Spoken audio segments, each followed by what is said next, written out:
ادارے میں کی معیار بھی تسلسل کے ساتھ انتخابات ہوتے ہیں تو پھر بھی ہم کوئی اس نتیجے پر پہنچ سکتے ہیں کہ اس سسٹم کی سمراج جو ہے وہ آپ تک پہنچ.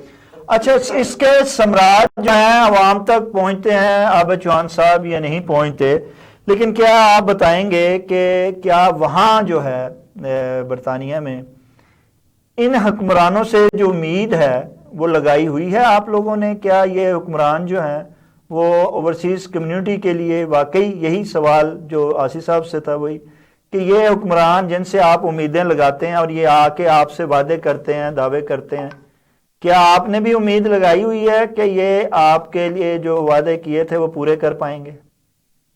اگر پرسنلی مجھ سے پوچھا جائے تو میں تو کہوں گا کہ نہیں. جب تک پاکستان کے اندر عوام کو بیسک حقوق نہیں ملیں گے، جب تک وہ اپنا گھر ٹھیک نہیں کریں گے، اس وقت تک تو باہر نہیں ہو سکتا. سب سے پہلے یہ ہے کہ ہم دیکھتے ہیں کہ جب ہماری فیملیز رہتی ہیں، اگر ان کے مقدمات ہوتی ہیں، اگر ان کے کوئی بھی آپ دیکھ لیں، پولیس کے ساتھ دیکھ لیں، جوڈیشری کے دیکھ لیں، یا کوئی بھی محکمہ دیکھ لیں، وہاں پہ اگر ان کو حقوق نہیں ملے تو وہاں پہ اگر قانون ہوتے ہوئے بھی وہاں پہ اگر انسان اور عوام کو وہاں پہ نہیں ملتے تو ہمیں ان سے امید رکھنا، میں سمجھتا ہوں کہ بہت بڑی بیوقوفی ہوگی کہ ہم ان سے امید رکھیں جو اپنا گھر خود نہیں ٹھیک کر سکتے. نہیں، اگر یہاں یہ بات ہے کہ وہ امید رکھنے، تو پھر کیا وجہ ہے کہ جب یہاں کے حکمران وہاں جاتے ہیں تو پاکستانی کمیونٹی ان کے پیچھے پیچھے پھرتی ہے، ان پہ یقین کرتی ہے، ان کے ترلے لیتی ہے؟ کیا وجہ ہے پھر وہاں کی سیاست چھوڑ کے یہاں کی سیاست جو ہے وہ کرتی ہے، جب امید ہی نہیں ہے ان سے، جب انہیں آزمائشوں کو بار بار یہاں کے لوگ بھی آزما چکے ہیں اور وہاں کے لوگ بھی آزما چکے ہیں، پھر کیا وجہ ہے کہ ان سے امید لگائی جاتی ہے؟ دیکھیں اگر یو کے کی بات کریں تو یو کے اندر جو 1.5 1.6 ملین جو لوگ رہتے ہیں، اس میں سے 60-70% لوگ جو ہیں وہ کشمیر سے ہیں. کشمیر کا جو ثقافت ہے، جو کشمیر کی سیاست ہے، وہ ڈیفرنٹ ہے. اب آ جائے پاکستان کے اندر بھی آپ کے 4 صوبے ہیں، سندھ، بلوچستان، سراب کے لوگ تو زیادہ ایکٹیو نہیں ہیں اور نہ ہی یہاں پہ ان کی زیادہ آبادی ہے. پھر آگے پنجاب کے بھی اندر دیکھیں تو کچھ ڈسٹرکٹ ہیں جن کی پاپولیشن یو کے اندر ہے، کچھ ایسے ڈسٹرکٹ ہیں جن کے آپ کو چند امیوں کے اوپر بندے ملیں گے کہ یہ اس ڈسٹرکٹ سے تعلق رکھتے ہیں. تو جو لوگ یہاں پہ ہیں ان کے اپنا ایک فیملی سٹرکچر ہے، ان کے اپنے پیچھے فیملی اگر پالیٹکس میں حصہ لے رہی ہے تو وہ سیاست میں، ادروائز جو لارجر اگر دیکھیں کمیونٹی تو اس کو پاکستانی سیاست سے کوئی اتنا زیادہ توقعات نہ ہی ہیں اور نہ ہی ان کے پیچھے وہ ٹائم ویسٹ کرنا چاہتی ہیں. اچھا سید آصف صاحب، جب وہ بیرونی جو اوورسیز کمیونٹی ہے وہ یہاں کی سیاست سے دل برداشتہ ہو چکی ہے، نئی کمیونٹی تو ویسے ہی دلچسپی نہیں رکھتی ہے، اہل سیاست کا کردار نہ یہاں صحیح ہے نہ وہاں اب صحیح رہا ہے، اس کے باوجود اہل سیاست جو ہیں وہ اپنا وتیرہ درست کرنے کے لیے تیار نہیں ہیں. آپ سمجھتے ہیں کہ آنے والے وقت میں جو ہے کیا یہ کردار بہتر ہو پائے گا اور ہم بیرون ملک جو یہ باتیں سنتے ہیں یہاں اپنے اہل اقتدار کے بارے میں ان سے چھٹکارا حاصل ہو پائے گا؟ دیکھیے، اس کے لیے سب سے پہلے تو میں یہ کروں گا کہ جب تک یہ سیاسی پورنگ کا کلچر جو ہے یہ برقرار، جب تک بلیم گیم کا جو سلسلہ ہے سیاستدانوں کا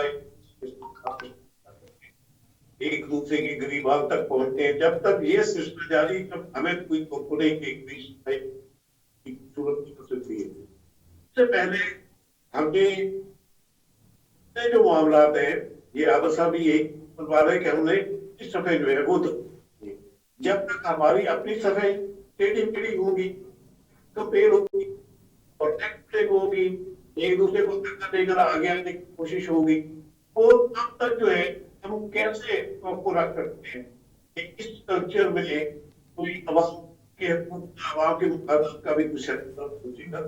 یہ ہمیں سب سے پہلے جو ہے ہم یہ کہ کوئی کتاب ایسا آ جائے اس یہ جو مفاد پرستی کی سیاست ہے اس کی پیٹ رہے گا. وہ ہم نے سچی بات ہے کہ ہم نے مسئلہ بھی کر لیے، صدارتی نظام بھی ماشاء اللہ کی چھتری کے چراتے رہے، پھر اب جو پارلیمانی نظام یہ بھی اسٹیبلٹی کی شکتی کے نیچے ہی چل رہا ہے، نہ یعنی کہ حکمران انڈیپینڈنٹلی فیصلہ کرنے کی ہوتے ہیں، نہ آپ کو کوئی امید ہوتی ہے. وہ سسٹم میں رہ کر اپنے حکمرانوں سے، اپنے نمائندوں سے جن کو الیکٹ کرتے وہ ان کے مہمانوں میں بھجواتے ہیں، وہ ان سے بھی اپنے حقوق، اپنے مفادات سے کامیاب ہو پائیں گے یا ان سے مسائل حل کرنے کامیاب ہو پائیں گے. مجھے تو سچی بات ہے بالکل اسی مطلب نہیں. اس کے لیے جھاڑو پھیرنے کی ضرورت ہے. اب جھاڑو کس نے پھیرنا ہے یا پھر آ جاتی ہے کوئی کارگر ہوگا وہی مؤثر ہوگا. تو یہ ہمارے کے لفظ کی ایسی بات ہے. اب ٹام تو یہ مان رہے پچھلے 70 برس جو اس عوام کا جو حشر ہو رہا ہے، یہ ملک ظاہر ہے ہمارے پانی علامہ اقبال کے تصور کے مطابق جو پاکستان حاصل کیا تھا، جو خواب تھا، جو مقصد تھا، وہ اسلامی جمہوری فلاحی معاشرے کے قیام کا مقصد تھا. کیا ان سالوں میں ایک جھلک میں نظر آئی ہے اسلامی جمہوری فلاحی معاشرے کی؟ وہی اس نظام چلتا ہے، وہی ایک تسلط والا سسٹم ہے، شہنشاہیت والی سوچ ہے، وہی کار. تو اس میں سب سے پہلے ہمیں جو ہے نا سلطانی جمہور اس کا جو تصور ہے، حکومت عوام لاتے ہیں، عوام کے لیے لاتے ہیں، عوام کے لیے لاتے ہیں. جب تک یہ تصور یہ اسٹیبلش نہیں ہوگا تب تک سچی بات ہے مجھے تو امید نہیں مایوسی سسٹم.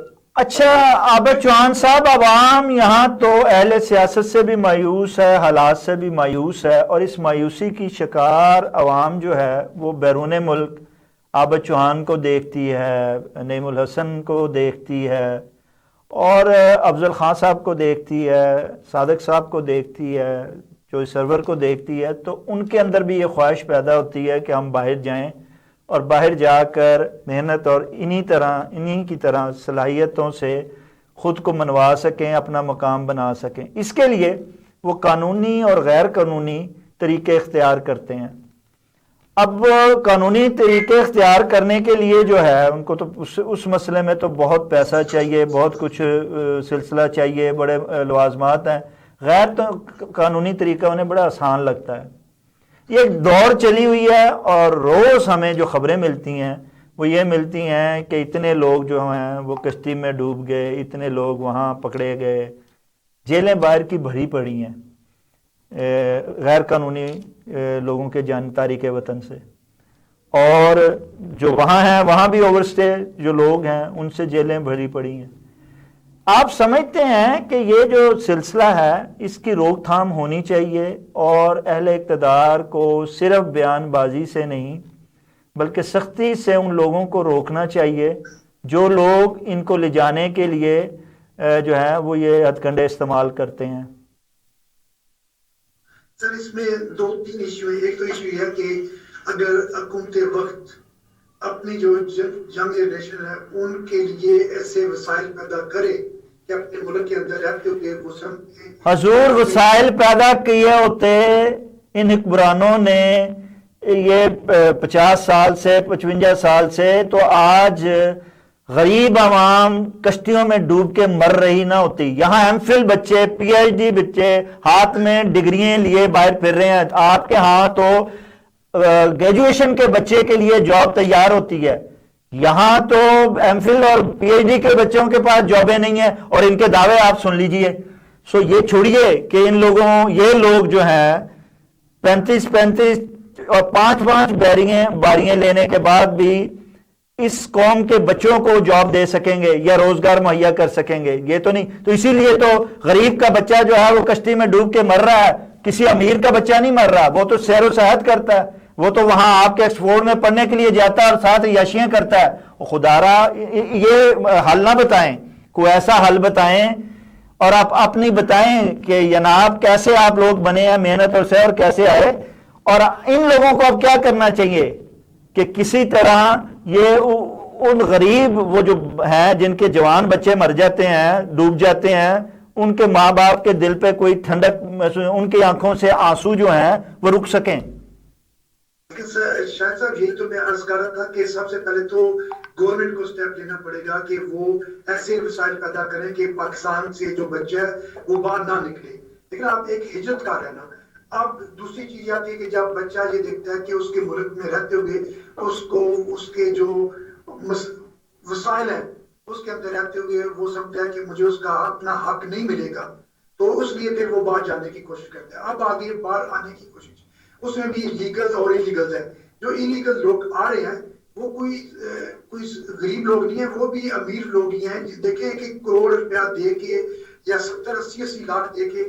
اب یہ بھی ایک المیہ ہے ہمارے معاشرے کا کہ ایک 12 سال کا بچہ یا 13 سال کا بچہ یا 15 سال کا بچہ, ماں باپ اپنی ساری جمع پونجی جمع کرنے کے بعد وہ ایجنٹوں کو دے رہے ہیں, اور ایجنٹ جو ہیں ان کو بھی پھر آگے سے کوئی انتظامیہ ہے, کچھ پھر وہ سیاستدان ہیں جو ان کی پشت پناہی کرتے ہیں. اگر یہ جو لوگ پاکستان کو جنگ بچوں کو باہر بھیجنے ہیں, انلیگل بھیجنے ہیں, یہ سب کو پتہ ہے. کبھی پرائم منسٹر کہتے ہیں کہ جی ایک ہفتے کے اندر گاڑی, انٹیریئر منسٹر کہتا ہے کہ جی ہم نے 24 گھنٹے کے اندر رپورٹ.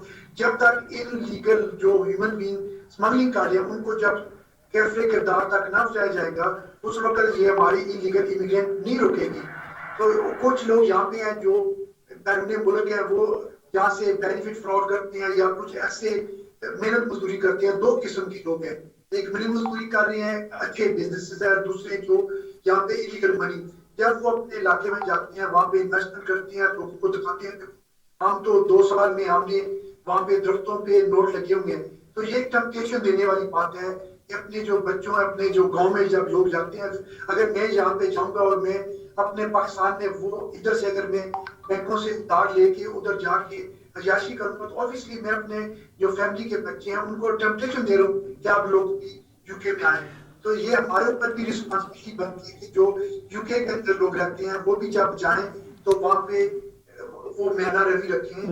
لیکن اسلام کے اندر بھی ہے کہ اگر آپ اچھے کھاتے پیتے ہیں تو اپنے پڑوسی کا خیال رکھیں, ایسی چیز نہ کریں کہ جو پڑوسی آپ اس کو بھی یعنی کہ اپنے سابق لارڈ میئر مانچسٹر عابد چوہان صاحب کا کہنا ہے کہ بیرونی اوورسیز لوگوں کو بھی خیال کرنا چاہیے. انہوں نے اگر کوئی مقام بنایا ہے, پیسہ کمایا ہے, تو اس کا استعمال جو ہے پاکستان جا کے صحیح طریقے سے کریں. لوگوں کو دکھانے کی بجائے لوگوں کی مدد کریں. اگر وہ لوگوں کی مدد کریں گے اور لوگوں کو حقائق بتائیں گے تو یہاں کے بچے جو ہیں وہ کشتیوں میں نہیں ڈوبیں گے. لیکن اس کے ساتھ ساتھ ان کا یہ بھی کہنا ہے کہ حکمرانوں کو بھی جو ہے ان بچوں کے لیے وسائل پیدا کرنا چاہیے, روزگار پیدا کرنا چاہیے. اگر کسی ملک کے پڑھے لکھے بچے بھی بے روزگار گھوم رہے ہیں تو حکمرانوں کو اپنے گریبان میں جھانکنا چاہیے. کیا ہمارے حکمران کبھی وقت نکال کے اپنے گریبانوں میں جھانک پائیں گے؟ ناظرین, اس کے ساتھ ہی پروگرام کا وقت ختم ہوا چاہتا ہے. اپنے میزبان شاہ ندیم احمد کو اجازت دیجیے. انشاءاللہ آئندہ نئے پروگرام کے ساتھ دوبارہ حاضر ہوں گے. تب تک کے لیے آپ کا ہم سب کا اللہ نگہبان.